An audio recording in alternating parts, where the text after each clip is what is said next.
Another big item for Nebraska here early this week, and they announced or at least it comes out that they're hiring Mike Ekeler as the special teams coordinator, and that came together after Rhule spoke on Saturday, where he had kind of said, maybe this won't be a recruiting position, and they're still in the process.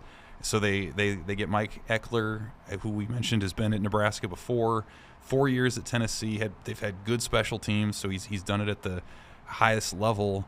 Is this a good hire? Is this a hire to be excited about? Is this what do you guys make of Mike Ekeler coming back to lead Nebraska special teams, trying to do something no man's done at Nebraska for a while, which is turn around that third unit? He will leave no stone unturned and no jump unjumped. Yeah. So his numbers at Tennessee were terrific, Evan. They're really, really good. And I think part of the reason that he's getting hired isn't just because he used to be here, but because his resume is tremendous at Tennessee. The return yards, they basically had the most return yards of any team in the country over the course of 4 years, and they had the most this year in punt returns. And they made 78% of their field goals over the last 4 years. Nebraska made 62. So there's a lot of positive things about this particular hire from a resume standpoint, and then you're not going to have to get him up to speed. I think he will come back and he'll be like, wow, there's been a lot of good changes here with the new building and this, but he'll know some of us, he'll know some of the media. This isn't going to be new to him.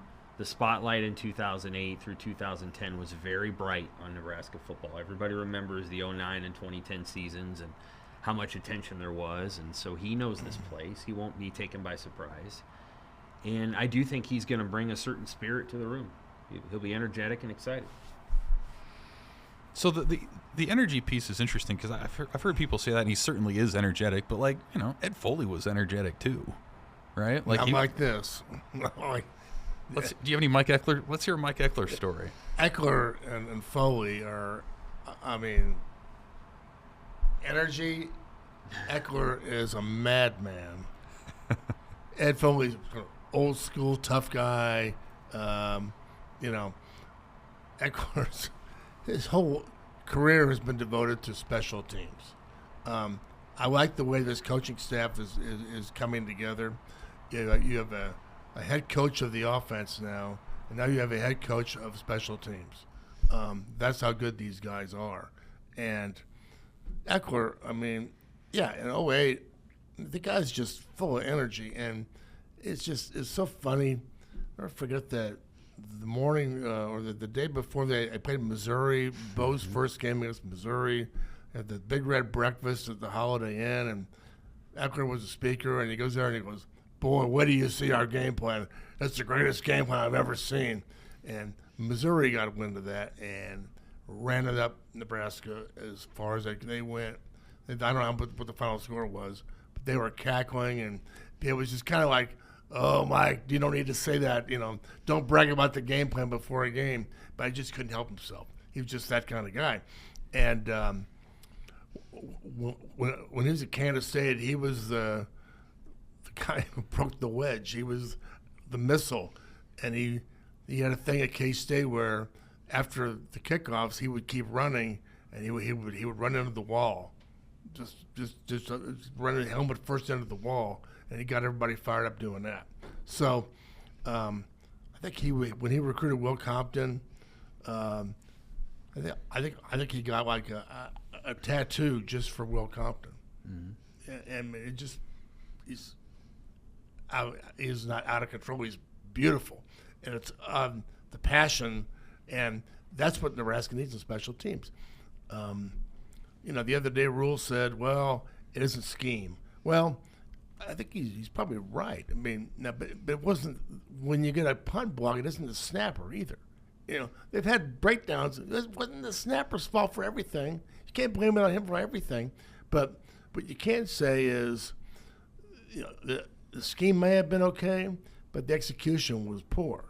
So special teams coach is in charge of getting the best players on the team from Dylan Raiola down to play on special teams. Now, will Raiola probably block and probably not, but as Bill Bush told me, that at Alabama, Derrick Henry was on special teams and blocked. The year he won the Heisman. And Devontae Smith, same, was on special teams the year he won the Heisman. So the key is to get the starters of the best football players on special teams, and then you got to sell it to them. You got to sell them how important it is. I think he'll do a great job of that. I'm not making any promises, but I think they have the right people now on staff to do these things. Like I said a million times, when Rhule was hired, he was hired late. He had to put a staff together to try to save people from leaving and go and recruit, right. and so he brought his guys in, his little club, the guys who he knew and who knew what he wanted to build. Now a year or two later, it's time to kind of branch out and okay, now we're getting serious. Not that they weren't serious before, but now they're getting serious. Yeah, you look at you mentioned that first Rhule staff, Tom. I mean, of those 10 assistants, there's only 3 who have not either left or been shuffled around to a different position. E.J. Barthel at running back, Rob Dvorak at linebacker, and the guy that they retained from the Frost staff, Donovan Raiola at offensive line. It does feel like there's sort of a Rhule 2.0 thing going on here, and it's experience, but like I thought you said it well, Tom. It's also like Rhule's designating head coaches for the different areas. I mean, Dana Holgerson's been a head coach. He's getting the offense. He's doing what he wants with the offense. Eckler, same thing on special teams. Butler, more of a collaboration. A little more with Phil Snow and with Matt Rhule. But I think it's free. It's going to free up Rhule to do the CEO things that a coach has to do, and it allows those other guys to really hone in and use their expertise and the track records that they have elsewhere to bring it together. So it's a fascinating sort of midstream evolution, and I mean, it'll be fascinating to see how that turns out. I kind of like the fact that the most concentrated level of brain power is on defense. That's kind of interesting to me. They had that remember when it was Bo.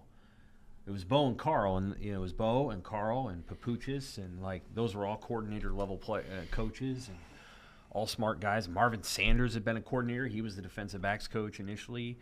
Eckler obviously was a linebackers coach, but like I liked that they had the concentrated brain power on that side of the ball, and they have that again.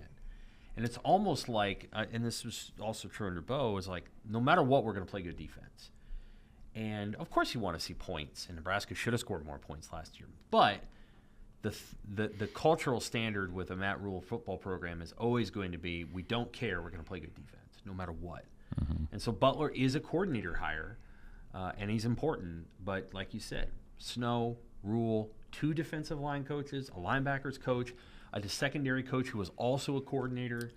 I mean, that is that's an upgraded group, and they are not going to. They're going to play good defense. I mean, that's just a non-negotiable. And they'd like to play good offense, and they certainly want to, but the defense piece is. But I think the key with John Butler is going to be. He's been around a long time. He's his own guy. He's seen different things. He's been around the Bill O'Briens and the Bills and these kind of people. So whereas Snow and Rhule will probably help him, I think that they're going to let him do his thing because that's why he was hired to be the coordinator. But it doesn't hurt. That they wanted somebody that's going to be on the same page with them, and I think he is. But I think he's not going to be a yes man. He's not going to be somebody that's just young and doesn't know what he's doing. So I think he'll be the coordinator. I don't think he'll be like this, 2 or 3 guys calling the defense. I think he'll be doing all the stuff. But during the week, it's when the practices, they go against the scout team. Here's what we want to do. We'll all be on the same page going into the game plan, and then it'll be. But so I think it'll be John Butler's defense. But yeah, it certainly doesn't. When the head coach, Tom Osborne, was the offensive head coach, basically. But so yeah. But the one thing about Bo was when he showed up here, he didn't have an offensive That's right. plan. He No, didn't. He didn't. He had never been a head coach, and he'd been around offenses, but he didn't really have a philosophy. And so, when Tom Osborne said, "Well, you need to keep Sean Watson," and then that didn't turn out very well. Well, but eventually Bo got into, well, if I have to stop the spread, then everybody else is going to have to stop the spread. And he heard Tim Beck, and they had those were Bo's best offenses. So, Matt Rhule's already been through all this. So, I like the staff. I like the way it's coming together.